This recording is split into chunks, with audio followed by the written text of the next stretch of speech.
আজকে আমরা কোয়ান্টাম মেকানিক্সের অ্যাপ্লিকেশন দেখব। কোয়ান্টাম মেকানিক্সের অ্যাপ্লিকেশন অথবা আমরা বলতে পারি স্ক্রোডিঞ্জার ইকুয়েশনের অ্যাপ্লিকেশন বা স্ক্রোডিঞ্জার ওয়েভ ইকুয়েশনের অ্যাপ্লিকেশন, রাইট? তো দেখো আমরা এখানে মানে বেসিক্যালি 5টা অ্যাপ্লিকেশন দেখব। ফার্স্ট অফ অল কি দেখো যে particle in a one dimensional box, মানে একটা ওয়ান ডাইমেনশনাল বক্সে একটা পার্টিকেল থাকবে, মানে সেই যে প্রবলেমটা সেটা আমরা সলভ করব, এটা একটা অ্যাপ্লিকেশন। সেকেন্ড অ্যাপ্লিকেশনটা কি বলছি আমরা, বলছি পার্টিকেল ইন 3 ডাইমেনশনাল বক্স। প্রথমটা 1 ডাইমেনশনাল বক্স, তারপরটা কি 3 ডাইমেনশনাল বক্স, রাইট? আচ্ছা, থার্ড যে প্রবলেমটা বা থার্ড যে অ্যাপ্লিকেশনটা সেটা কি বেসিক্যালি হারমোনিক অসিলেটর, রাইট? আচ্ছা, ফোর্থ বলছে reflection at a step potential. Step মানে ওই সিঁড়ির মতো, মানে এরকম ব্যাপারটা না, এইরকম স্টেপ পোটেনশিয়াল, তাই তো? তাহলে স্টেপ পোটেনশিয়ালের ক্ষেত্রে আমরা দেখবো অ্যাপ্লিকেশনটা। আর লাস্ট যেটা সেটা কি বেসিক্যালি ট্রান্সমিশন অ্যাক্রস আ পোটেনশিয়াল ব্যারিয়ার, মানে এরকম একটা পোটেনশিয়াল থাকবে, সেখান থেকে ট্রান্সমিশন ঘটবে, মানে এদিক দিয়ে ট্রান্সমিশন, ঠিক আছে? তাহলে পোটেনশিয়াল ব্যারিয়ার অ্যাক্রস ট্রান্সমিশন আমরা দেখবো, রাইট? সো এক এক করে আমরা এই অ্যাপ্লিকেশনগুলো দেখব। তো আজকে বেসিক্যালি আমি যেটা নিয়ে আলোচনা করবো সেটা বেসিক্যালি কি particle in a 1 dimensional box, এইটা ক্লিয়ার? সো দেখা যাক। So particle in 1 dimensional box, clear? Particle in a 1 dimensional potential box অথবা just potential box, clear? Potential box, এখানে যে potential boxটা নিচ্ছি আমরা সেটা কি এমন potential box, 1 dimensional potential box, right? So আমি যদি ছবিটাকে এরকম হবে, দেখো একটা 1 ডাইমেনশনাল পোটেনশিয়াল বক্স নিচ্ছি, এইটা মানে বেসিক্যালি কি পার্টিকেলটা, মানে এই বক্সের ভিতরে যে পার্টিকেলটা থাকবে সেই পার্টিকেলটা কি শুধুমাত্র একটা অ্যাক্সিস বরাবরই মুভ করতে পারবে। সাপোজ এই যে 1 ডাইমেনশন ধরেছে, আমি ধরলাম সাপোজ এটা কি এক্স ইকুয়াল টু 0 আর এটা এক্স ইকুয়াল টু এ, মানে এটা বেসিক্যালি এক্স অ্যাক্সিস। তার মানে কি পার্টিকেলটা শুধুমাত্র কি এক্স অ্যাক্সিস বরাবরই কিন্তু মুভ করতে পারবে, রাইট? তাহলে এখানে একটা পার্টিকেল নিয়েছি আমরা, ক্লিয়ার? এটা একটা পার্টিকেল যার মাস রয়েছে সাপোজ এম। তাহলে এই পার্টিকেলটা শুধুমাত্র কি এই অ্যাক্সিস বরাবরই কিন্তু মুভ করতে পারবে, এদিকে যেতে পারবে অথবা এদিকে আসতে পারবে, মানে এই অ্যাক্সিস বরাবরই মুভ করতে পারবে, ক্লিয়ার? আচ্ছা, আর এইখানে আমি ধরেছি কি এটা দেখো পোটেনশিয়াল ব্যারিয়ার, বেসিক্যালি পোটেনশিয়াল, এখানে পোটেনশিয়ালটা আমি যদি বলি ভি অফ এক্স, এটা টেন্ডস টু ইনফিনিটি। সিমিলারলি এইখানে যে পোটেনশিয়ালটা সেটাও টেন্ডস টু ইনফিনিটি, মানে এই যে ওয়ালটা বেসিক্যালি কি রিজিড ওয়াল, হ্যাঁ? এই যে ওয়ালটা আমরা ধরছি, ওয়ালটা কেমন ওয়াল, রিজিড ওয়াল। রিজিড ওয়াল মানে কি বেসিক্যালি রিজিড, মানে আমরা সবাই জানি রিজিড বস্তু বা রিজিড অবজেক্ট তার যে ডেফিনেশন, তাই তো? মানে সেখানে কি কোনো এনার্জি লস হবে না, মানে পার্টিকেলটা যদি এই যে রিজিড ওয়ালের গায়ে গিয়ে ধাক্কা মারে তাহলে কি ধাক্কা মারলেও কিন্তু এই পার্টিকেলটার যে এনার্জি লস হবে তা কিন্তু হবে না, কারণ রিজিড ওয়াল। তো রিজিড ওয়ালের ক্ষেত্রে কিন্তু এনার্জি লস হয় না, মানে কি পার্টিকেলটা এনার্জি যদি সাপোজ ই থাকে, যদি পার্টিকেলটা যদি এনার্জি হয়, টোটাল এনার্জি যদি ই হয়, তাহলে ইটা কিন্তু রিমেন কনস্ট্যান্ট থাকবে, কারণ এ কিন্তু ধাক্কা মারবে, তাই তো? দেওয়ালে ধাক্কা মারবে, বাট তার এনার্জি লস কিন্তু হবে না। কেন হবে না? কারণ এই ওয়ালটা কেমন ওয়াল, আমি বললাম এই ওয়ালটা হচ্ছে কি তোমার রিজিড ওয়াল, ক্লিয়ার? এটা কেমন ওয়াল, রিজিড ওয়াল, ওকে? আচ্ছা, এবার দেখো আরও ইন্টারেস্টিং ব্যাপারটা কি, যেহেতু পার্টিকেলটা ভেতরে রয়েছে, ক্লিয়ার? মানে এই পোটেনশিয়াল মানে একটা ডিপ ইনফাইনাইটলি, মানে ইনফাইনাইট পোটেনশিয়াল বক্স আমি ধরেছি, একটা ডিপ, দেখো মানে একটা কুয়ো, তোমরা সবাই কুয়ো দেখেছো, কুয়োর মধ্যে জল থাকে, ওরকম এই ব্যাপারটা, ক্লিয়ার? এবং সাইড দেখি মাটি থাকে, মানে আমি যদি আরেকটু ব্যাখ্যা করি ব্যাপারটা, মানে কি এদিক দিয়ে মাটি রয়েছে, মানে এদিক দিয়ে কি পোটেনশিয়ালটা ইনফিনিটি, এদিক দিয়ে পোটেনশিয়ালটা ইনফাইনাইট, ক্লিয়ার? বাট এই যে পার্টিকেলটা রয়েছে, পার্টিকেলটার ওপরে কোনো এক্সটার্নাল ফোর্স কাজ করছে না, ভালো করে বুঝতে হবে জিনিসটা, ঠিক আছে? পার্টিকেলটার উপরে যেহেতু কোনো এক্সটার্নাল ফোর্স কাজ করছে না, তাহলে কি তার পোটেনশিয়ালটা কনস্ট্যান্ট। তাহলে আমরা অ্যাকচুয়ালি কী জানি দেখো, মানে সেই কনস্ট্যান্টটা আমরা 0 হিসেবে ট্রিট করবো, তাই না?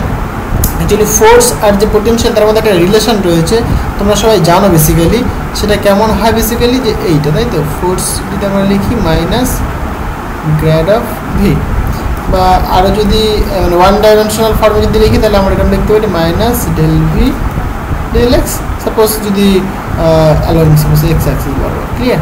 এবার দেখো যদি ফোর্সটা যদি 0 করি আমি, তাহলে কি এফটা যদি 0 করা হয় তাহলে কী পাবো, minus del V del x এরকম পাবো।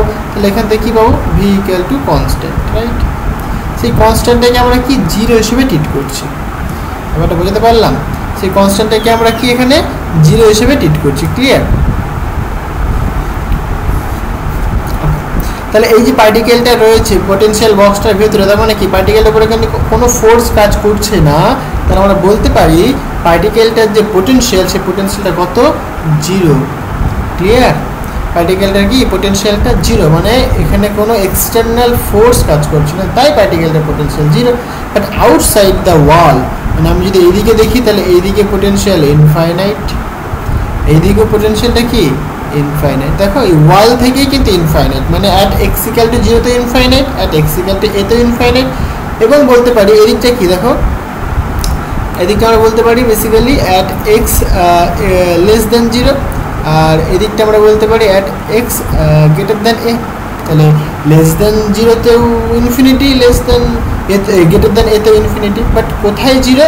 নাকি এইটুকুনি, মানে এই রিজিয়নটা কি বেসিক্যালি এক্সের ভ্যালু জিরোর থেকে বড়, এর থেকে ছোট, মানে এক্সের ভ্যালুটা আমরা এরকম বলতে পারি, তাই তো? জিরোর থেকে বড়, এর থেকে ছোট, তাহলে এই রেঞ্জে পার্টিকেলের পোটেনশিয়ালটা কিন্তু জিরো। ব্যাপারটা ক্লিয়ার হয়েছে? এবার দেখো তাহলে পরে আমরা যে পার্টিকেলটা দেখতে পাচ্ছি, যে পার্টিকেলটা একটা ওয়েভ ফাংশন থাকবে, তাহলে আমরা ওয়েল বিহেভ ওয়েভ ফাংশনের কন্ডিশন দেখেছিলাম আমরা। তাহলে দেখো যেখানে পোটেনশিয়াল ইনফাইনাইট, তাহলে সেখানে মানে পার্টিকেল ওয়েভ ফাংশন কী হবে? নিঃসন্দেহে জিরো হবে। তার মানে কি এই দিকের রিজিয়নগুলোতে বা এই যে ওয়ালটাতে পার্টিকেলটার ওয়েভ ফাংশন কিন্তু জিরো। তাহলে সাপোজ আমি যদি কনসিডার করি পার্টিকেলটার wave function Sai with one dimension, তাহলে কী লিখবো? সাই as a function of x. তাহলে এইটা ইকুয়াল টু বেসিক্যালি জিরো হবে। কোথায় জিরো হবে? দেখো এক্স ইকুয়াল টু জিরো, মানে এক্স ইকুয়াল অথবা less than zero, and similarly x greater or equal to a. তাহলে এই দুটো রিজিয়নে কিন্তু পার্টিকেলটার ওয়েভ ফাংশনটা কিন্তু জিরো হবে।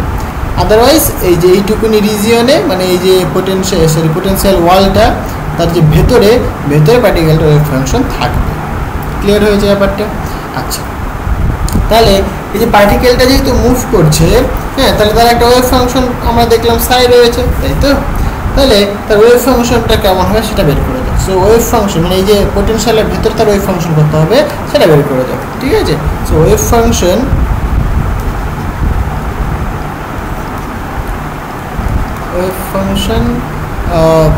for the particle,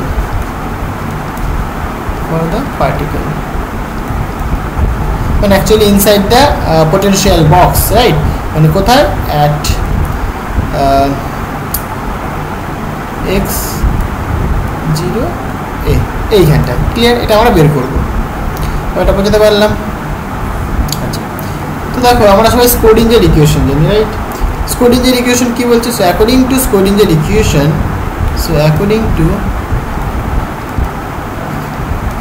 কি লিখবো আমরা? Schrodinger time independent equation. Schrodinger time independent equation সেটা কি বলছে বেসিক্যালি? সেটা বলছে দেখো minus h cross square divided by 2m। এখানে যেহেতু ওয়ান ডাইমেনশন বলেছি, তাহলে আমরা কি লিখতে পারি? মানে directly d2 psi by dx square plus potential into psi equal to E into psi, right?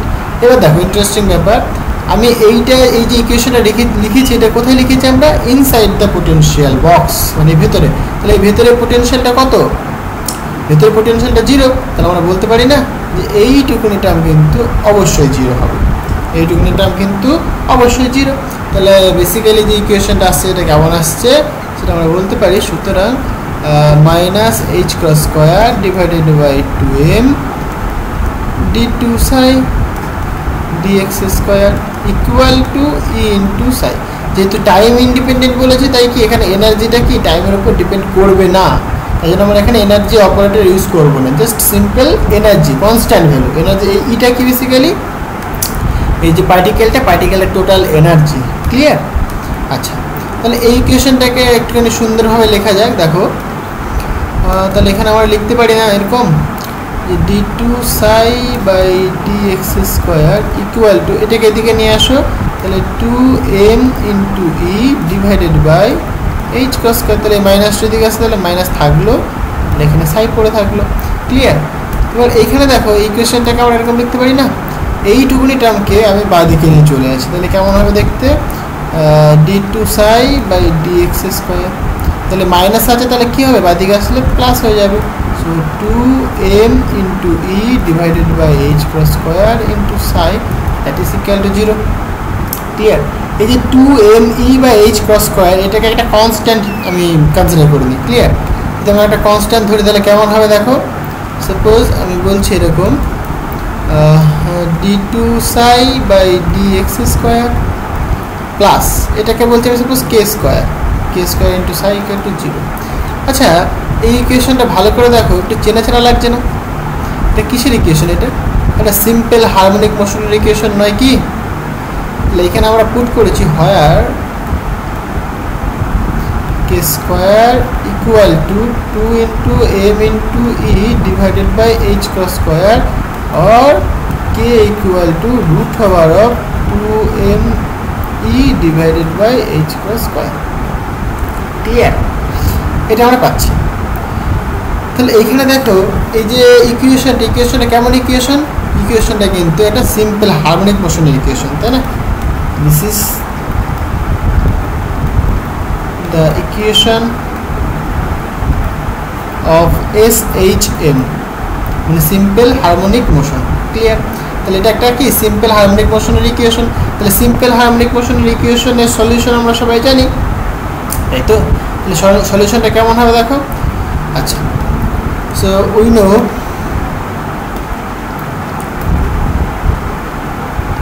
আমরা সলিউশন জানি, সেই সলিউশনটা কেমন হয় বেসিক্যালি। তাহলে এখানে সাই, তাহলে আমরা লিখতে পারি সাই as a function of x equal two, আমি সাইন কোসের টার্ম রাখতে পারি, এবার ই টু দি পাওয়ার ফোর রাখতে পারি, আমি সাইন কোসের টার্ম রাখি। তাহলে কেমন হবে দেখো,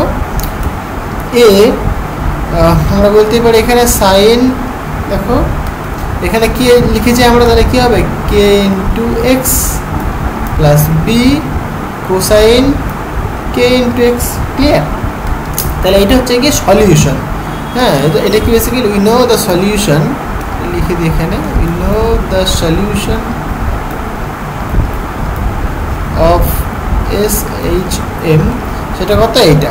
এইটাকে আমি একটা নাম দিলাম, সাপোজ এই ইকুয়েশনটাকে নাম দিচ্ছি 1 নম্বর, এইটাকে নাম দিচ্ছি সাপোজ 2 নম্বর, এইটাকে নাম দিচ্ছি আমি সাপোজ 3 নম্বর। ক্লিয়ার? আচ্ছা, এবার দেখো এইটা আমরা সলিউশনটা পেলাম, তাই তো? এবার আমাদের কাছে কি বলেছে, আমাদের যে ওয়ান ডাইমেনশনাল পোটেনশিয়াল, তাহলে এর কিন্তু একটা বাউন্ডারি রয়েছে, মানে বাউন্ডারি কন্ডিশন রয়েছে। বাউন্ডারি কন্ডিশনটা কি দেখো, যখন এক্স ইকুয়াল টু 0 তখন কিন্তু সাইটা 0, যখন এক্স ইকুয়াল টু a তখনও সাইটা 0, তাই না? তাহলে এইটা কিন্তু একটা বাউন্ডারি কন্ডিশন।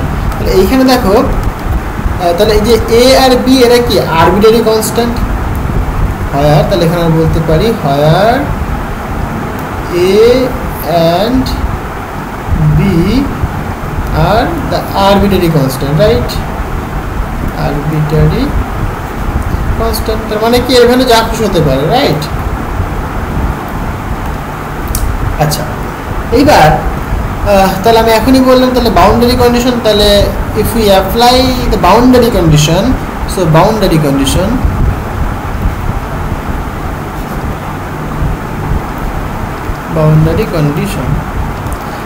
কন্ডিশনটা কি দেখো, এখনই বললাম আমি যে 1 নম্বর কি, অ্যাট এক্স ইকুয়াল টু যখন 0, যখন এক্স ইকুয়াল টু 0 তখন কি সাইড ভ্যালুটা কত দেখলে তুমি, সাইড ভ্যালুটা কিন্তু অবশ্যই 0, তাই না? সিমিলারলি সেকেন্ড যে কন্ডিশনটা এখনই বললাম আমি, অ্যাট এক্স ইকুয়াল টু যখন a তখনও সাইড ভ্যালুটা কত, 0। তাহলে এইটা কি আমাদের কাছে বাউন্ডারি কন্ডিশন। ক্লিয়ার? তাহলে এই কন্ডিশনটাকে আমরা অ্যাপ্লাই করতে পারি। ওকে,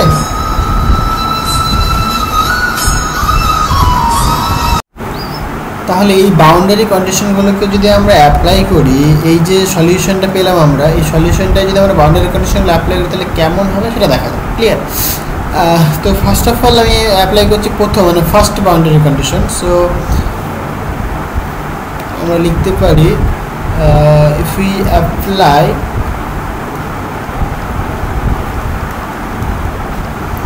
first boundary condition, right? First boundary condition সেটা কত, মানে এটা। তাহলে অ্যাট এক্স ইকুয়াল টু 0, দেখো ভালো করে বুঝতে হবে। তাহলে অ্যাট এক্স ইকুয়াল টু 0 মানে এক্স এর ভ্যালু যদি আমি 0 পুট করি, তাহলে পুট করো এক্স এর ভ্যালু এখানে 0 পুট করো, তাহলে সাই 0 হয়ে যাবে এখানে, সাই 0। এটার ভ্যালুটা কী হবে, বেসিক্যালি 0 হবে, না লিখলেও হতো, কোনো অসুবিধা নেই। হ্যাঁ, মানে এক্স এর ভ্যালু যদি 0 পুট করে তাহলে কি এটা 0 হয়ে যাবে, ইকুয়াল টু এখানে এ ইন্টু সাইন কে ইন্টু এক্স। এক্সের ভ্যালু 0 বলেছি আমি, তাহলে এক্স মানে 0 ইন্টু কে মানে 0 হবে, তাহলে সাইন 0 কত 0 দেয়, তাহলে এই টার্মটুকুনি 0 হয়ে গেল। তাহলে থাকছে পড়ে দেখো কি বি ইন্টু কস কে এক্স, এক্সের ভ্যালু 0 বলেছি, তাহলে কে এক্সটাও 0 হয়ে গেল, তাহলে কস 0 ভ্যালু কত 1, তাহলে কী পাচ্ছি বেসিক্যালি আমরা 0 ইকুয়াল টু বি, তাই নয় কি? তাহলে 0 ইকুয়াল টু বি, আমরা বলতে পারি বি ইকুয়াল টু 0। ক্লিয়ার? তাহলে এইখানে দেখো আমরা যদি ফার্স্ট বাউন্ডারি কন্ডিশন অ্যাপ্লাই করি তাহলে কি বি এর ভ্যালু 0 পাচ্ছি, তাহলে বি এর ভ্যালু যদি 0 হয় তাহলে সুতরাং আমরা বলতে পারবো যে আমাদের যে ওয়েভ ফাংশনটা, তাহলে ওয়েভ ফাংশনটা কেমন, so wave function psi x equal to a sine k x plus কি বি এর টার্মটা যদি বিটাই 0 তাহলে কি টার্মটা লেখার কোনো প্রয়োজন নেই। তাহলে এইটা হচ্ছে কি আমাদের একটা মানে ওয়েভ ফাংশন, তাই তো, ফার্স্ট কন্ডিশন অ্যাপ্লাই করার পরে। আচ্ছা, এইবার সিমিলারলি আমরা সেকেন্ড কন্ডিশন অ্যাপ্লাই করবো আমরা। So if you apply the second condition, now applying second condition, second boundary condition. Clear? তাহলে দেখো সেকেন্ড বাউন্ডারি কন্ডিশন কি বলেছে, at x equal to a, তাহলে তুমি বলবে এরকম যে অ্যাট এক্স ইকুয়াল টু এতে সাইয়ের ভ্যালুটাও 0 হয়, তাই তো। তাহলে দেখো এখন আলটিমেট যে ওয়েভ ফাংশন সেটা কি এটা, তাই তো। তাহলে এটা একটা নাম দাও তুমি, সাপোজ 3a হলো। তাহলে এই 3a তে তুমি এবার অ্যাপ্লাই করবে, হ্যাঁ, কারণ এখন আর এখানে অ্যাপ্লাই করার প্রয়োজন নেই, এই 3 নম্বর ইকুয়েশনে অ্যাপ্লাই করার প্রয়োজন নেই। কেন প্রয়োজন নেই, দেখো আমি 3 নম্বর ইকুয়েশনে এই প্রথমটা অ্যাপ্লাই করে এটা পেয়ে গেছি, এখন বাউন্ডারি কন্ডিশন অ্যাপ্লাই করে আমি এই ওয়েভ ফাংশনটা পেয়ে গেছি। তাহলে এইবার তুমি এইটাকে এখানে অ্যাপ্লাই করে দিলেই হয়ে যাবে। ক্লিয়ার? আচ্ছা, তাহলে এবার এখানে যদি আমরা অ্যাপ্লাই করি তাহলে কি লিখতে পারবো দেখো, তাহলে সুতরাং সাই তো 0 হবে, সো 0 ইকুয়াল টু দেখো এ ইন্টু সাইন কে ইন্টু এ হবে, তার কারণ এক্স এর মান কি বলেছে আমি এ বলেছি, তাই না কি? তাহলে এখানে দেখো দুটো মানে এ রয়েছে আবার সাইন কে এক্স রয়েছে, তাই তো। তাহলে এটাও 0 হতে পারে, সাইন কে এক্সটাও 0 হতে পারে। ম্যাথামেটিক্সে আমরা পড়েছিলাম, এরকম পড়েছিলাম না, x minus a into suppose x minus b equal to যদি 0 হয় তাহলে কি বলো তোমরা, নাকি এটাও 0 এটাও 0, তাই তো। X minus a equal to 0 আবার x minus b equal to 0, তাই তো। তাহলে এখান থেকে এক্স এর ভ্যালু পাচ্ছ তুমি একটা এ, আর এখান থেকে পাচ্ছ এক্স এর ভ্যালু বি, এরকম তোমরা পাও। কিন্তু ভালো করে মনে করে দেখো সেই প্রবলেমগুলো মানে যে মানে দ্বিঘাত সমীকরণের যে প্রবলেমগুলো করতে তোমরা, তখন কিন্তু কিছু কিছু সময় দেখতাম আমরা যে এটা ইহা অগ্রাহ্য এরকম আমরা বলতাম, তাই না, মানে যেটা পসিবল নয়। যেরকম ধরো মাস নেগেটিভ চলে আসলো, ধরো তুমি মাস ক্যালকুলেট করছো, সেটা মাসটা কি আসলো নেগেটিভ আসলো, তাহলে তুমি তো জানো যে মাস নেগেটিভ হতে পারে না, তাই তো। তাহলে একটা দৈর্ঘ্য দেখলে তুমি মেজারমেন্ট করছো, তুমি দৈর্ঘ্যটা নেগেটিভ চলে আসলো, সেই দৈর্ঘ্যটা তো নেগেটিভ হতে পারে না, তাহলে তখন তুমি কি বলতে ইহা অগ্রাহ্য, তাই নয় কি? তাহলে যে কোনো একটা ফেলে তখন নিতে, ওইটা হচ্ছে ফিজিক্স। ওই যে জিনিসটা বলছি যে ওখানে কি মানে নলেজটা কাজে লাগাচ্ছি আমরা, তাই না। এইখানেও সেই নলেজটা আমাদের কাজে লাগাতে হবে। দেখো এখানে কি, এখানে এ ইকুয়াল টু 0 হতে পারে, sine k x equal to 0 হতে পারে, কিন্তু এ ইকুয়াল টু 0 হতে পারবে না। এখানে আমরা বলতে পারি যে A not equal to 0 but sine k a equal to 0। এর প্রশ্ন হচ্ছে কি কেন এ ইকুয়াল টু 0 হতে পারবে না। ভালো করে দেখো, যদি তুমি এ ইকুয়াল টু 0 করো, মানে এর ভ্যালু যদি 0 পুট করো তাহলে কি হবে, ফিজিক্সটা বোঝো। এ ইকুয়াল যদি 0 পুট করো তাহলে কি ওয়েভ ফাংশনটা দেখো এ ইকুয়াল টু 0 দিয়েছো, তাহলে কি পুরোটা 0 হয়ে যাবে, মানে ওয়েভ ফাংশনটা 0, মানে বি এর ভ্যালু তো 0ই, তাই তো। এবার এ ভ্যালু যদি 0 বলো তাহলে কি ওয়েভ ফাংশনটাই 0 হয়ে যাবে, তাহলে ওয়েভ ফাংশনটা মানে এটাও 0 বিটাও 0, তাহলে কি ওয়েভ ফাংশনটাও 0 হয়ে যাবে। ওয়েভ ফাংশন যদি 0 হয়ে যায় তাহলে কি পার্টিকেলের কোনো অস্তিত্ব থাকবে না, কিন্তু পার্টিকেলটা এখানে রয়েছে, তাহলে পার্টিকেল আছে, সে মুভ করছে, তার মানে তার একটা ওয়েভ ফাংশন অবশ্যই থাকবে, তার একটা ফাইনাইট ওয়েভ ফাংশন থাকবেই। কিন্তু তুমি বলছো ওয়েভ ফাংশন জিরো, পার্টিকেল আছে but wave function zero, particle move করছে বাট তার ওয়েভ ফাংশন জিরো, সেটা কি কখনো পসিবল? ফিজিক্যালি কি কখনো পসিবল? একটুখানি ভেবে দেখো, কখনোই কিন্তু পসিবল নয়। কারণ পার্টিকেল আছে, তার এনার্জি থাকবেই এবং তার একটা ওয়েভ ফাংশন থাকবেই, এটাই বাস্তব, তাই নয় কি? পার্টিকেলটা মুভ করছে, তার সাথে একটা অ্যাসোসিয়েটেড ওয়েভ জেনারেট করছে, তার দরুন একটা ওয়েভ ফাংশন তার থাকবেই, তাহলে তার ওয়েভ ফাংশন জিরো হতে পারে না। তাহলে আমরা বলতেই পারি ফিজিক্যালি যে এর ভ্যালুটা কিন্তু জিরো হতে পারবে না। ব্যাপারটা কি বলতে পারলাম? এটা কেন জিরো হতে পারবে না? এটাকে যদি তুমি জিরো করে দাও তাহলে ওয়েভ ফাংশনটা ভ্যানিশ হয়ে যাবে। পার্টিকেল আছে, সে মুভ করছে, তাও তার ওয়েভ ফাংশন নেই, এইটা তো ভাই সম্ভব নয়, তাই না? তার জন্য আমরা বলি যে A not equal to zero but sine k x equal to zero. Clear? তাহলে এখান থেকে দেখো তুমি কী করতে পারো, দেখো সাইন কার value zero, zero zero degree value zero পাই আমরা। তারপরে আর কি কি বলে পাই, তাই তো? তাহলে এন পাই এরকম আমরা বলতে পারি আমরা। ক্লিয়ার? তাহলে আমরা এখানে বলতে পারি এখানে in general sine k a equal to sine N pi, এটা আমরা বলতে পারি। কারণ এন এর ভ্যালু দেখো তুমি পুট করো, তুমি বলবে জিরো পুট করলে পরেও হ্যাঁ জিরো পাবো আমরা, এক পুট করলেও জিরো পাবো, মানে পাই সাইন পাইয়ের ভ্যালু কত জিরো হয়, সাইন টু পাই ভ্যালু জিরো হয়, সাইন থ্রি পাই ভ্যালু জিরো হয়। মানে তুমি যদি গ্রাফটা ফলো করো তাহলে বুঝতে পারবে। এইটা এর দিকে সাইন সাপোজ এক্স রয়েছে, এদিকে এক্স, গ্রাফটা কেমন হয় এইরকম, তাই না? মানে এখানে বেসিক্যালি এটা জিরো ডিগ্রি, এটা পাই, এটা টু পাই, এটা থ্রি পাই, এইভাবে যাচ্ছে। এবার দেখো এখানে জিরো, এখানে জিরো, এখানে জিরো, এখানে জিরো, তাই না? তাহলে এটা পসিবল। তাহলে আমরা এখান থেকে বলতে পারি না এরকম যে সাইনটাকে যদি নিয়ে আসতে তাহলে কি সাইন ইনভার্স হবে, আবার এখানে সাইন সাইন কেটে দিও না, মানে এটা কি এদিকে চলে আসলে কি সাইন ইনভার্স হয়ে যায়, ঠিক আছে? তাহলে এখান থেকে অ্যাকচুয়ালি যে ভ্যালুটা পাই আমরা k a equal to n into pi, এখান থেকে আমরা কে এর ভ্যালু বের করতে পারি, so k equal to n pi by a. Clear ব্যাপারটা? এইখানে দেখো তাহলে যে এনটা বলতে এন এর ভ্যালু কী কী পসিবল, তুই বলবে জিরো হতে পারে, ওয়ান হতে পারে, টু হতে পারে, থ্রি হতে পারে, ফোর হতে পারে, যাবে, তাই তো? কিন্তু দেখো এন এর ভ্যালু কিন্তু জিরো পসিবল নয়, তার পেছনে ফিজিক্সটাকে সেটা বোঝা যাবে। ক্লিয়ার? তাহলে এন এর ভ্যালু যদি আমরা বলি, এন বেসিক্যালি একটা ইন্টিজার, এনটা কি বেসিক্যালি ইন্টিজার, এন এর ভ্যালু হবে 1 2 3 4 এরকমভাবে যাবে, ঠিক আছে? এটা কি বেসিক্যালি ইন্টিজার হলো।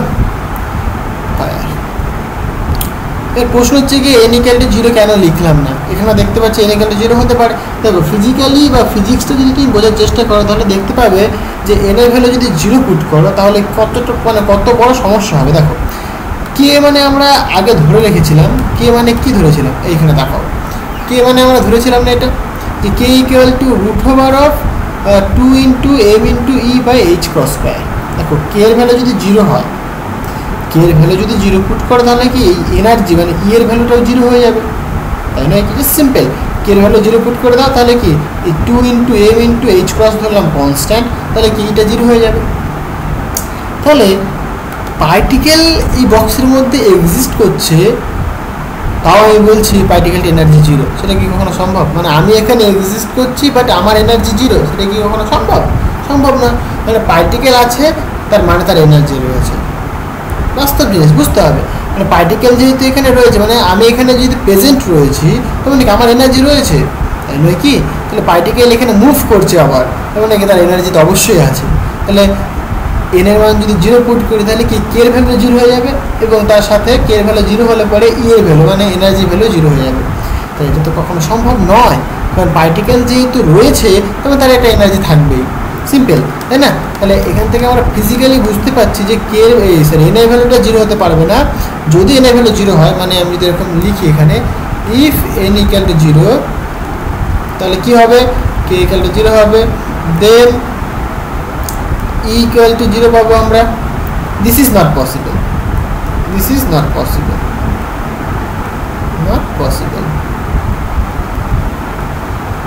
ঠিক আছে? যেহেতু পার্টিকেলটা রয়েছে তার মানে কি তার এনার্জি কখনো জিরো হতে পারে না। তাহলে দেখো এন এর ভ্যালু জিরো হতে পারবে না, তাই এন এর ভ্যালু জিরো হয় না। ক্লিয়ার ব্যাপারটা? তাহলে এন এর ভ্যালু স্টার্ট হবে কত থেকে? 1 থেকে। 1 2 3 4 এভাবে যাবে। তাহলে এনটা বেসিক্যালি একটা নাম্বার মানে স্টেট, মানে আমরা বুঝবো এটা কি বেসিক্যালি একটা কোয়ান্টাম নাম্বার রিপ্রেজেন্ট করে। ক্লিয়ার? আচ্ছা আচ্ছা, তাহলে আমরা এখান থেকে বুঝতে পারলাম কি কে এর ভ্যালুটা বের করতে পারলাম, তাই তো? কে এর ভ্যালুটা এটা হয়, তাহলে আমরা এখানে বসাতে পারি। তাহলে 3a from 3a equation, so from equation 3a, so from equation 3a, so we can write the psi or wave function equal to a into sin কি বলো k এর ভ্যালু কি লিখলাম n pi by a আর একটা x ছিল তাহলে x, তাহলে এইটা পাচ্ছি আমরা k এর ভ্যালু। ব্যাপারটা কি ক্লিয়ার? তাহলে এটা আমাদের কি psi ওয়েভ ফাংশন। ওকে, এবার দেখো এখানে একটা কনস্ট্যান্ট কিন্তু রয়ে গেছে, তাহলে এই যে কনস্ট্যান্টটা, এই কনস্ট্যান্টের ভ্যালু আমরা বের করতে পারি সেটা কি নর্মালাইজেশন কন্ডিশন অ্যাপ্লাই করে। ঠিক আছে, সো এর এনার্জি মানে এর ভ্যালুটা আমরা বের করবো নর্মালাইজেশন কন্ডিশন অ্যাপ্লাই করে। আচ্ছা, তো এখানে এটাকে একটা নাম দিয়ে রাখি আমি, সাপোজ 4 নম্বর ইকুয়েশন। ক্লিয়ার? এখানে দেখো আগে যে পার্টিকেলটা রয়েছে, পার্টিকেলটার এনার্জি কতখানি হবে সেটা বের করা যায়। ঠিক আছে, তো এনার্জি বা মানে আমরা এটাকে বলতে পারি অনেক সময় eigen value of energy. So point লিখে আমি eigen value of energy, eigen value of energy মানে এনার্জির আইগেন ভ্যালু কত হবে সেটা আমরা দেখব। দেখো আমরা সবই জানি, বেসিক্যালি আমরা কি জানি, আমরা আমাদের কাছে ছিল বেসিক্যালি কি কে ইকুয়াল টু বা K square equal to, right? So K ইকুয়ালটা আমাদের কাছে ছিল √2 into M into E divided by H cross square, তাই না? এটা আন্ডার রুটের মধ্যে রয়েছে, হ্যাঁ এটা আমরা জানি। এবার কে এর ভ্যালু আমি এখনই বের করলাম, বলো কত? কে এর ভ্যালু এখনই বের করলাম, বলছে নাকি n pi by a equal to √, তাহলে এটা পাবো আমরা 2m e by H cross square. Okay, তাহলে এটা আমরা পাচ্ছি এখানে। আচ্ছা, এটাকে একটু সিম্পলিফাই করা যায়, সিম্পলিফাই করলে পরেই হয়ে যাবে। তো সেখান থেকে আমরা এর ভ্যালুটা বের করতে পারবো। তাহলে এটাকে বোথ সাইডে হোল স্কোয়ার করে দিই, তাহলে হোল স্কোয়ার করলে কী হবে দেখো, n square pi square divided by a square equal to এখানে থাকবে 2 into M into E divided by H cross square. এখান থেকে তুমি কি করবে, ই এর ভ্যালু বের করবে। সো লেখো, সো ই ইকুয়াল টু তুমি লিখতে পারো দেখো n square pi square H cut square divided by 2 into M into A square. হলো? তাহলে এইটাই কি আমাদের বেসিক্যালি এনার্জি মানে আইগেন ভ্যালু অফ এনার্জি, যে পার্টিকেলটা মুভ করছে আর এনার্জি কত, এনার্জি নাকি বলছি আমরা হ্যাঁ n square pi square H cut square divided by 2 into M into A square. Okay, এর হচ্ছে কি স্টেট 1 2 3 4 5 6 এরকম হতে পারে। তাহলে আমি এখানে লিখি এটা কি ই এন ইন জেনারেল করে দিলাম। ক্লিয়ার? তাহলে এইটা হচ্ছে কি আমাদের কি এনার্জি, মানে যে পার্টিকেলটা, সেই পার্টিকেলটা টোটাল এনার্জি হচ্ছে গিয়ে n square pi square H cut square divided by 2m into A square. এখানে এইচ কাট স্কোয়ার মানে কি বেসিক্যালি আমরা সবাই জানি এইচ ডিভাইডেড বাই 2 পাই। তুমি এই ভ্যালুটা পুট করতে পারো, এই ভ্যালুটা পুট করলে আরেকটা ফর্ম আসবে। ঠিক আছে, কোনো প্রবলেম নেই। আচ্ছা, তাহলে এইটা হচ্ছে গিয়ে এনার্জি আইগেন ভ্যালু।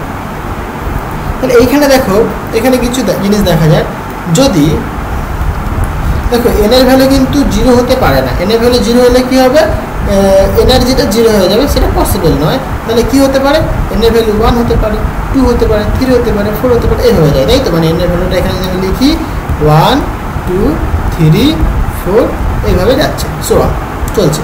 তাহলে এবার আমি বললাম যদি n ইকুয়াল টু 1 হয়, তাহলে আমরা কি লিখতে পারি যে E1 ইকুয়াল টু দেখো pi square H cut square divided by 2m into A square. এইটাকে সাধারণত আমরা বলে থাকি কি গ্রাউন্ড স্টেট এনার্জি, মানে ফার্স্ট মানে যে অ্যাকচুয়ালি যে গ্রাউন্ড স্টেট, সেই গ্রাউন্ড স্টেটের এনার্জি হচ্ছে তোমার এটা, মানে n ইকুয়াল টু 1 এটাকে আমরা বলি ground state. n equal to 1টা কি গ্রাউন্ড স্টেট, মানে একদম যদি বলি ফার্স্ট লেভেলটা, সেটাই কি বেসিক্যালি গ্রাউন্ড স্টেট। ক্লিয়ার? তাহলে এটাকে আমরা বলে থাকি বেসিক্যালি গ্রাউন্ড স্টেট এনার্জি। হ্যাঁ, এটা কি আমাদের কাছে ground state energy. Okay, so ground state energy, state energy. Okay, তাহলে n ইকুয়াল টু 1টাকে বলবো আমরা গ্রাউন্ড স্টেট, আর এই এনার্জিটাকে বলছি আমরা ground state energy. Just simple. আচ্ছা, এবার দেখো আমি যদি দেখতে চাই যে দুটো যে এনার্জি লেভেলের ভ্যালু মানে তাদের মধ্যে কি ডিফারেন্সটা কি কনস্ট্যান্ট নাকি সেটা এনের উপর ডিপেন্ড করে সেটা আমরা বের করতে পারি, রাইট। সো আমরা যদি সেই সেপারেশনে দেখতে চাই, দেখো সো আমি এই জিনিসটা কনসিডার করলাম যে সাপোজ এরকম, এখানে বোঝাই ব্যাপারটাকে আমি, এখানে একটা এনার্জি লেভেল ধরলাম, সাপোজ বললাম এটা এন, আমি ঠিক তার আপার লেভেলটা ধরছি মানে হায়ার মানে তার উপরের স্টেটটা ধরছি বা নিচে যখন যেখানে একটা ধরলে হবে, উপরের স্টেটে ধরলে হবে, সেটাকে বলছি আমি N equal to basically N plus one ধরলাম, উপরেটা কত হবে এন প্লাস ওয়ান হবে, তাই না? এটা যদি এন হয় তাহলে কি এন প্লাস ওয়ান হবে। আচ্ছা, তাহলে এর এনার্জি আর এর এনার্জি মানে দুজনের এনার্জিকে যদি আমরা ডিফারেন্স করি তাহলে কি সেপারেশনটা পেয়ে যাবো। সো সেপারেশনটা কত হয় বলো? সো ডেল্টা ই তুমি লিখতে পারো E N plus one minus E N, তাই না? ই এন প্লাস ওয়ান, তাহলে এনের জায়গায় কী লিখবে তুমি এখানে এন প্লাস ওয়ানের whole square plus pi square h cut square divided by 2m into A square minus এটা কথা হবে দেখো n square pi square h cut square divided by 2m into A square. তাহলে এখানে আমরা কী করতে পারি, এটাকে ভাঙতে পারি, এ প্লাস বি তার হোল স্কোয়ার, সুতরাং a square plus b square মানে এক স্কোয়ার করলে একই হবে প্লাস 2a মানে এ মানে ওএন, বি মানে কত ওয়ান, আচ্ছা ইন্টু পাই স্কোয়ার, আচ্ছা pi square h cut square divided by 2m square common যাবে, কমন এ নিই, okay. So minus n square, তাহলে এখানটায় আমরা কমন নিচ্ছি কত বলো, pi square h cut square divided by 2m into A square, এটা আমরা কমন নিলাম, রাইট। তাহলে এটাকে আরেকটুখানি সিম্পলিফাই করা যাক। তাহলে এখানে দেখো এটাকে যদি আমরা ভাঙি মানে ব্র্যাকেটটাকে যদি তুলে দিলে n square plus one plus 2n minus n square into pi square h cut square divided by 2m into A square. তাহলে এখানে কী হচ্ছে দেখো এই এন স্কোয়ার ক্যান্সেল হচ্ছে, তাহলে এখানে থাকছে পরে কি ultimate 2n plus one into pi square h cut square divided by 2m square. এটা কি ডেল্টা, এটা মানে সেপারেশনটা। এবার দেখো তুমি এখান থেকে কি বলতে পারো, এনের ভ্যালু যদি বাড়ে তাহলে সেপারেশনটা কী হবে দেখো বাড়বে, এনের ভ্যালু যখন 1 সেপারেশনটা দেখো 3 গুণ হয়ে যাচ্ছে, এনের ভ্যালু যখন 2 2 গুণ 4 4 প্লাস 1 5 গুণ হয়ে যাচ্ছে মানে বাড়ছে, তাই না? তাহলে সেপারেশনটা কী হচ্ছে এখানে বাড়ছে, যত এনের ভ্যালু তুমি বাড়াবে তত কি সেপারেশনটা বাড়বে। তাহলে আমি যদি এটাকে গ্রাফিক্যালি যদি রিপ্রেজেন্ট করার চেষ্টা করি তাহলে কেমন হবে দেখো, মানে আমি যদি বলি সাপোজ এটা সাপোজ n ইকুয়াল টু 1 হলো, তো তারপরটা কী হবে, এইটা হবে তোমার n ইকুয়াল টু 2, তারপরটা একটুখানি বাড়বে, গ্যাপটা একটুখানি বাড়বে, দেখো একটুখানি বাড়িয়ে দিয়েছি আমি, n ইকুয়াল টু 3, তারপরটা আরেকটুখানি বাড়বে, ওকে। তারপরটা কী হবে আরেকটু বাড়বে, n ইকুয়াল টু 5, তারপরটা আরেকটু বাড়বে, তাই তো বোঝাচ্ছে এখান থেকে না, মানে যত মানে এনের মানতেই বাড়াবে তত কি তাতে গ্যাপটা কী হবে বাড়তে থাকবে, মানে কনস্ট্যান্ট নয়, গ্যাপটা কি ইনক্রিজ করছে, এই সেপারেশনটা ইনক্রিজ করছে, ক্লিয়ার।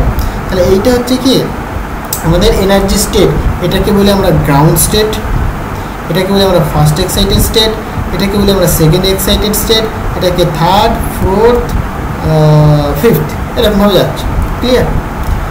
আচ্ছা, তাহলে এটা আমরা বুঝতে পারলাম যে এনার্জির ফর্মগুলো কেমন হবে সেটা ক্লিয়ার হয়েছে। আচ্ছা, তাহলে দেখো এই যে এনার্জিটা তুমি পাচ্ছ, এনার্জিটা কেমন পাচ্ছ তুমি, এনের ভ্যালুর উপর ডিপেন্ড করছো, তাই না? মানে এনটা কি ইন্টিজার, দেখো তাহলে পার্টিকেলটার কিন্তু তুমি সমস্ত এনার্জি পাচ্ছ না, তুমি n ইকুয়াল টু 1 একটা এনার্জি পাচ্ছ, মানে এই এনার্জিতেই পাচ্ছ, তাই তো। কিন্তু এই দুজনের মিডিলে কিন্তু মানে পার্টিকেলের কোনো এনার্জি পাচ্ছ না তুমি, আবার তুমি এনার্জি পাচ্ছ কি এই স্টেটে, মানে এইখানে তুমি আবার এনার্জি পাচ্ছ পার্টিকেলটা, আবার তুমি এইখানে পাচ্ছ, মানে কি এই বিটুইনে কিন্তু তুমি কোনো এনার্জি পাচ্ছ না, তার মানে কি এনার্জিটা কেমন দেখতে পাচ্ছি এখান থেকে আমরা ডিসক্রিট। তাহলে এই যে ফর্মটাই বোঝাচ্ছে বেসিক্যালি যে পার্টিকেলটার যে এনার্জি, হ্যাঁ সেই এনার্জিটা কেমন এনার্জি বেসিক্যালি ডিসক্রিট মানে কোয়ান্টাইজড, তার জন্য তো কোয়ান্টাম মেকানিক্স, তাই নাকি? তাহলে এনার্জিটা কি দেখতে পাই আমরা এখানে কোয়ান্টাইজড মানে ডিসক্রিট এনার্জি, তাই তো। এনার্জিটা কেমন এনার্জি বেসিক্যালি এটা ডিসক্রিট এনার্জি, তাই তো, ডিসক্রিট এনার্জি বা কোয়ান্টাইজড বলতে পারি আমরা, তাই তো? ডিসক্রিট এনার্জি হয়েছে ব্যাপারটা, ক্লিয়ার ব্যাপারটা? আচ্ছা এটাকে যদি E1 বলি গ্রাউন্ড স্টেট এনার্জি, তাহলে ইন জেনারেল আমরা লিখতে পারি এরকম, সুতরাং En equal to n square into E1। দেখো এইটা খুবই ইম্পর্টেন্ট, মানে এই যে ফর্মুলাটা আমরা লিখলাম, এই যে এনার্জির যে ফর্মুলা, এই যে ফর্মুলাটা, এটা তোমার নেট, গেট, জেস, জ্যাম সবার মানে সমস্ত এক্সামিনেশনের জন্য খুব ইম্পর্টেন্ট। তুমি নেটের জন্য প্রিপারেশন করছো, এই প্রবলেমটা থেকে প্রশ্ন দেয়, জ্যাম দেয়, প্রচুর দেয়, এখান থেকে প্রচুর প্রশ্ন দেয়। তো এই ফর্মুলাটা অবশ্যই মনে রেখো তোমরা, ঠিক আছে? এটা কি বেসিক্যালি উইথটা, যে পোটেনশিয়ালটা বলছে আমরা, সে পোটেনশিয়ালের উইথটা, ক্লিয়ার? আচ্ছা এইবার এই যে ওয়েভ ফাংশনটা বললাম, ওয়েভ ফাংশন একটা কনস্ট্যান্ট পেয়েছিলাম, তাই না? এ, তাহলে ওই যে কনস্ট্যান্ট, দেখো এখানটা লিখেছি আমি, এই যে এ কনস্ট্যান্টটা, এই কনস্ট্যান্টের ভ্যালুটা আমাদের বের করতে হবে। তাহলে এই ভ্যালুটা বের করবো কী করে আমরা? সেখানেই আমরা নর্মালাইজেশন কন্ডিশন অ্যাপ্লাই করবো, ঠিক আছে? সো নর্মালাইজেশন কন্ডিশন, হ্যাঁ দেখো কেমন হয় তাহলে দেখা যাক। So normalization of wave function, ঠিক আছে? সো নর্মালাইজেশন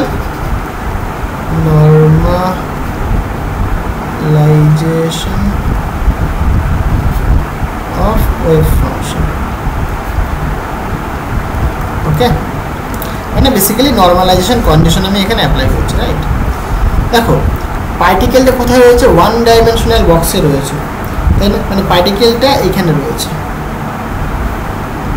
এইখানটায় পার্টিকেলটা রয়েছে, তাই তো? তাহলে এটা আমরা বলছি x ইকুয়াল টু 0, এটা আমরা বলছি x ইকুয়াল টু a। তাহলে পার্টিকেলটা কিন্তু এইটুকুনি রিজিয়নের মধ্যেই রয়েছে। তুমি যদি পার্টিকেলটাকে খোঁজো, শুধুমাত্র এইটুকুনি রিজিয়নে খুঁজলেই কিন্তু পার্টিকেলটাকে পেয়ে যাবে। কিন্তু মানে এই রিজিয়নের বাইরে, মানে সাপোজ তুমি এখানে পার্টিকেলটা খুঁজতে আসছো বা এখানে পার্টিকেলটা খুঁজতে আসছো, পাবে না তুমি। তাহলে এইদিকে পার্টিকেলটা পাওয়ার প্রবাবিলিটি 0, এইখানে পার্টিকেলটা পাওয়ার প্রবাবিলিটি 0। মানে তুমি জানো যে পার্টিকেলটা এইটুকুনি, মানে যে ওয়াল, এইটুকুনি ওয়ালের ভেতরে সে সীমাবদ্ধ রয়েছে, ক্লিয়ার হয়েছে ব্যাপারটা? আরেকটা কথা এখানে বলে নিই, এই পার্টিকেলটাকে, মানে পার্টিকেলটা কিন্তু জাম্প করে এই ওয়ালটা মানে পাস করে চলে আসতে পারবে না, কারণ এর পোটেনশিয়ালটা প্রচুর হাই, ঠিক আছে? এই পোটেনশিয়ালটা প্রচুর হাই বলে এই কিন্তু কখনোই ক্রস করে বাইরে বেরিয়ে চলে আসতে পারবে না, এটা মাথায় রাখতে হবে। পার্টিকেলটা সবসময় কি এই ওয়ালের ভিতরেই থাকবে, ক্লিয়ার হয়েছে? তাহলে আমরা সবাই ওয়েভ ফাংশনটা পেয়েছি আমরা। সো ওয়েভ ফাংশনটা কেমন দেখতে পেয়েছি আমরা? Psi as a function of x, a sine n pi x by কত বলো? এ, তাই না? কি এটা মনে রাখতে হবে তোমাদেরকে, হ্যাঁ খুব ইম্পর্টেন্ট। এখানে এই নর্মালাইজেশন যে কনস্ট্যান্টটা, এর ভ্যালুটা বের করবো, সেইটার ফর্মটা মনে রাখবে, সেটা বেশি ইম্পর্টেন্ট। আচ্ছা তাহলে আমরা এই ফাংশনটাকে পাচ্ছি কোথায়, কোন রিজিয়নটাতে? নাকি এক্স এর ভ্যালু যখন 0 থেকে বড় এবং এর থেকে যখন ছোট, তাহলে এই রিজিয়নটাতে কিন্তু আমরা পাচ্ছি এটা, হ্যাঁ ক্লিয়ার? তাহলে in this region, in the region, okay? আচ্ছা তাহলে দেখো আমাদের মানে আমরা সবাই জানি, তাহলে এইদিকে ওয়েভ ফাংশনটা 0, এইদিকে ওয়েভ ফাংশনটা 0। জাস্ট নর্মালাইজেশন কন্ডিশনটা কি সেটা দেখাবে। নর্মালাইজেশন কন্ডিশন বলছে যে ইন্টিগ্রেশন, মানে অ্যাকচুয়ালি কী পড়েছিল, -∞ থেকে +∞। এইখানে দেখো আমরা জানি পার্টিকেলটা কিন্তু এইটুকুনি যে মানে রেঞ্জ, এইটুকুনির মধ্যেই ব্যাটা বসে আছে, এইটুকুনির মধ্যে কোনো না কোনো জায়গায় সে বসে আছে। তাই আমি জানি আমাদের লিমিটটা কি ছোটো হয়ে গেল, তাহলে এখানে আমি বলতে পারি 0 থেকে a পর্যন্ত। দেখ আমি যদি না জানতাম বা এই ওয়ালটা যদি না থাকতো, তাহলে কি আমাকে -∞ থেকে +∞ করতে হতো। আমি যদি না জানতাম যে পার্টিকেলটা ওইটুকুনির মধ্যে সীমাবদ্ধ আছে, যেহেতু আমি জানি পার্টিকেলটা এইটুকুনির মধ্যে সীমাবদ্ধ, তাহলে কি আমার লিমিটটা কমে গেল, আমার সুবিধা হয়ে গেল, তাই নয় কি? এবার কন্ডিশন কী বলেছিল? সাই ইন্টু সাই স্টার। তাহলে আমরা লিখতে পারি সাই, মানে বেসিক্যালি সাই ইন্টু সাই স্টার বা সাই মড স্কোয়ার বলতে পারি, psi into psi star into dx equal কী হবে? দেখো এইটুকুনির মধ্যে পার্টিকেলটা পাওয়ার প্রবাবিলিটি কত? 1, তাই না? দেখো এটাকে যদি না বুঝতে পারো তোমরা এইভাবে ভেঙে ভেঙেও করতে পারো।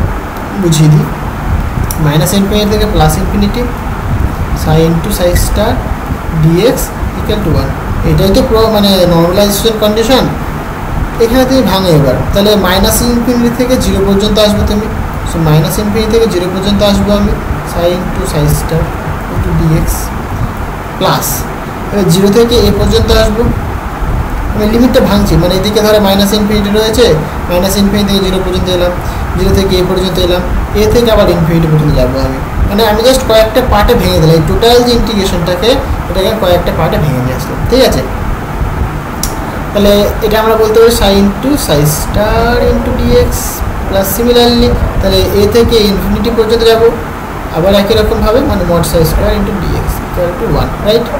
এবার দেখো তুমি একটু আগেই বললে যে এই দিকে ওয়েভ ফাংশনটা 0, এখানে ওয়েভ ফাংশনটা কত 0, এখানে ওয়েভ ফাংশনটা কত 0, বাট এখানে কিন্তু ওয়েভ ফাংশন আছে, এক্সিস্ট করছে, তাই তো। তাহলে এদিকে ওয়েভ ফাংশন 0, তাহলে আমরা বলতে পারি না এখানটায় যে এইটুকুনি টার্ম 0 হয়ে গেল, কারণ ওয়েভ ফাংশন তো 0 ভাই, এখানে 0 পুট করো, তাহলে 0 ইন্টিগ্রেশন কী দেবে 0 দেবে, এটা 0 হয়ে যাবে, তাহলে থাকছে পড়ে গিয়ে শুধুমাত্র এইটুকুনি টার্ম পড়ে যাবে, সেটা তুমি লিখেছি এখানে, জাস্ট সিম্পল, ক্লিয়ার ব্যাপারটা।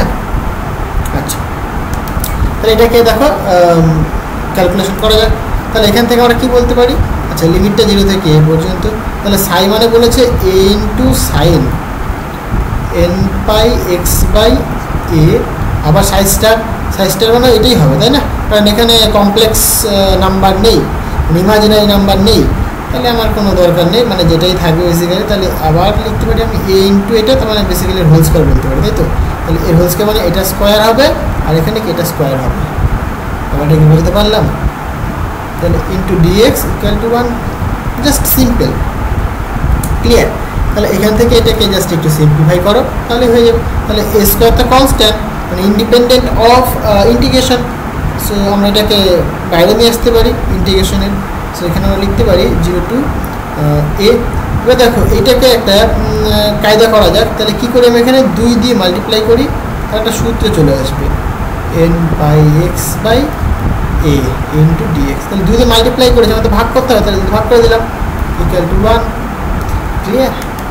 এবার এইটা দেখো একটা সূত্র পড়ছে, সূত্র কি তোমরা জানো, অবশ্যই জানো তোমরা, যে 2a, তাহলে এটা কার সূত্র বেসিক্যালি বলো 1 মাইনাস কস 2 থিটা, তাই না। সো 1 মাইনাস কস 2 থিটা মানে 2 times of N pi x by A, এইটা ইন্টু ডিএক্স ইকুয়াল টু 1। দেখো সূত্রটা কী করে হয় সেটাও বলে দিই একটুখানি আমি, cos 2 theta equal to cos square theta minus sine square theta. এবার আমার দরকার কি দেখো সাইন স্কোয়ার থিটা, তাহলে কসটাকে সাইনে নিয়ে আসি, তাহলে কসটাকে সাইনে লিখে হবে minus 1 minus sine square theta, আর এখানে একটা মাইনাস সাইন স্কোয়ার থিটা রয়েছে, তাহলে কি 2 টাইমস বলতে পারি আমরা, তাই তো। So minus sine square theta, তাহলে আমরা এখানে বলতে পারি 1 minus 2 times of sign square theta. তাহলে এখান থেকে আমার 2 সাইন স্কোয়ার থিটা বের করতে হবে, তাহলে এটাকে বাঁ দিকে নিয়ে আসতে তাহলে প্লাস হয়ে গেল 2 sign square theta equal two এই কস 2 থিটাকে কী করলাম ডান দিকে নিয়ে আসলাম, তাহলে 1 প্লাস কস 2 থিটা, এটাই তো বসিয়েছি ভাই এখানে, সরি এটা মাইনাস থাকবে, মানে এটা মাইনাস হবে, তাই না, এটা প্লাসে আকার আছে না, কস 2 থিটা কি প্লাস আকারে আছে, তাহলে এটা যে ডান দিকে আসতে কি মাইনাস হবে না, সে মাইনাস হবে, তাই না। আচ্ছা, তাহলে এটাকে আবার ইন্টিগ্রেশন করো, এবার তো সোজা ইন্টিগ্রেশন করে ফেলো, তাহলে এ স্কোয়ার বাই 2, দেখো 1 ইন্টিগ্রেশন এক্স হবে মাইনাস কসের ইন্টিগ্রেশন করতে হবে, কার ইন্টিগ্রেশন করলে মানে কার ডেরিভেটিভ করলে কস হয়, সাইনের ডেরিভেটিভ করলে কস হয়, তাহলে সাইনের ডেরিভেটিভ করলে কস পাবো 2n pi x by a divided by এটা 2n পাই বাই এ। ওকে, লিমিটটা তুমি পুট করো 0 থেকে এ পর্যন্ত ইকুয়াল টু 1 হলো।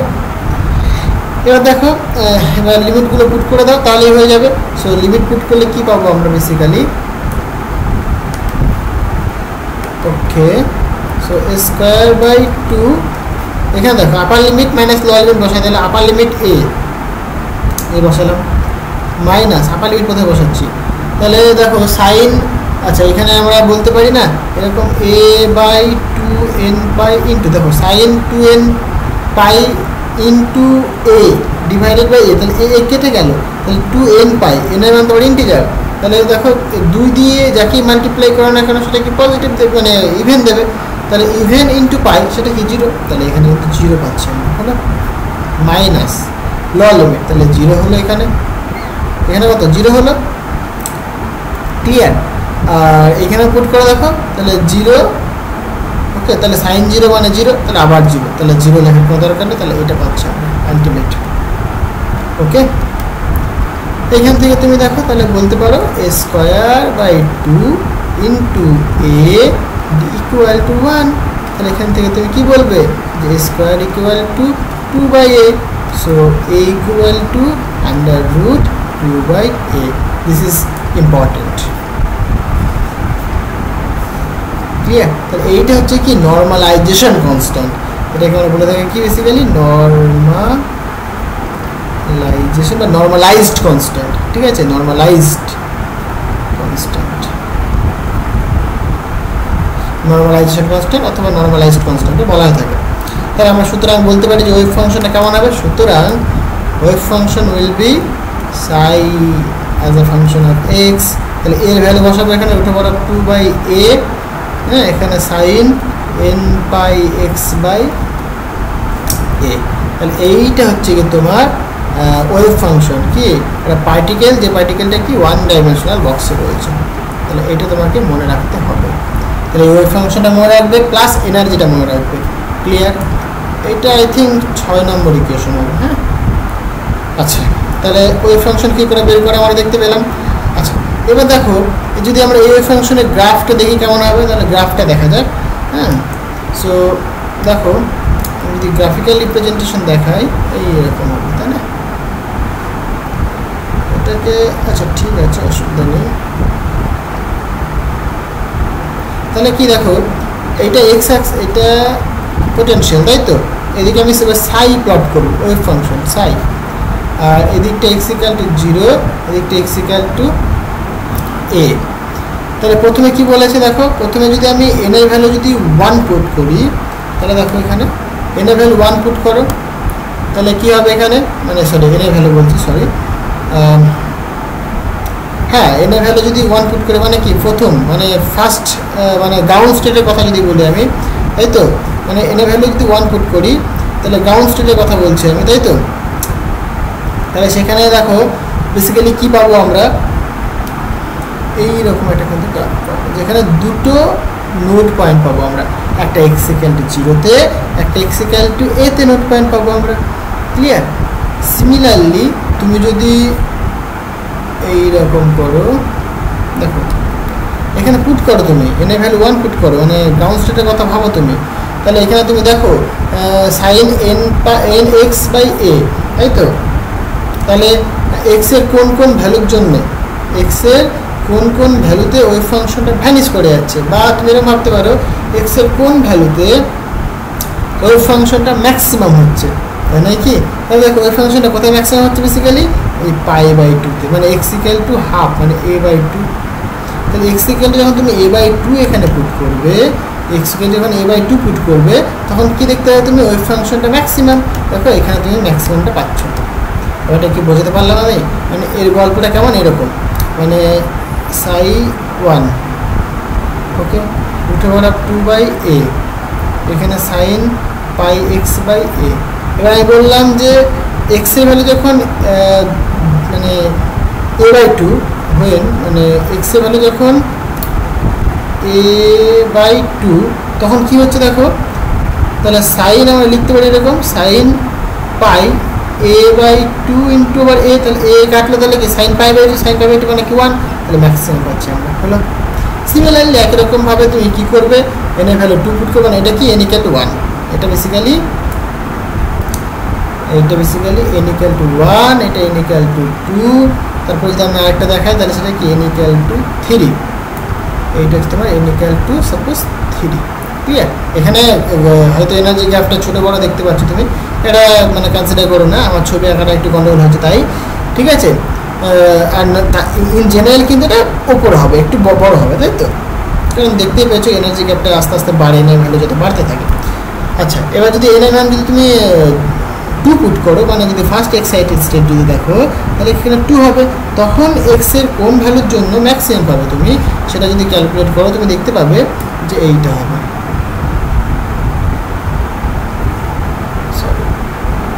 একটা এরকম হওয়া দরকার,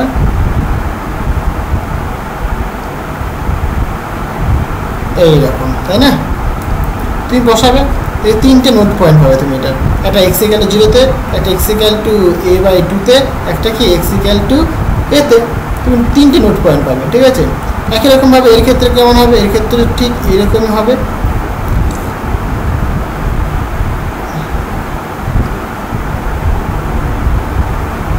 এটাকে এরকম থেকে যাবে, ঠিক আছে? একটু ছোটো বড়ো হলো, হ্যাঁ কিছু মনে করো না। একটা ছবিটা ভালো করে রেখে নেবে, এটা একটুখানি এদিক দিয়ে এসে এইভাবে আসবে। তাহলে এখানে দেখো 4টে নোট পয়েন্ট পাচ্ছ তুমি, ঠিক আছে? আর কতগুলো পাচ্ছ? 1, 2, 3, 4টে নোট পয়েন্ট পাবে। তাহলে n ইকুয়াল যখন 1 তখন মানে কতগুলো নোট পয়েন্ট পাচ্ছ তুমি? 2টো নোট পয়েন্ট। n ইকুয়াল যখন 2 তখন কতগুলো? 3টে নোট পয়েন্ট। এখানে যখন 3 তখন কি 4টে নোট পয়েন্ট। তার মানে কি করে আসছে দেখো, n+1। তাহলে নোট কতগুলো পাচ্ছ তুমি?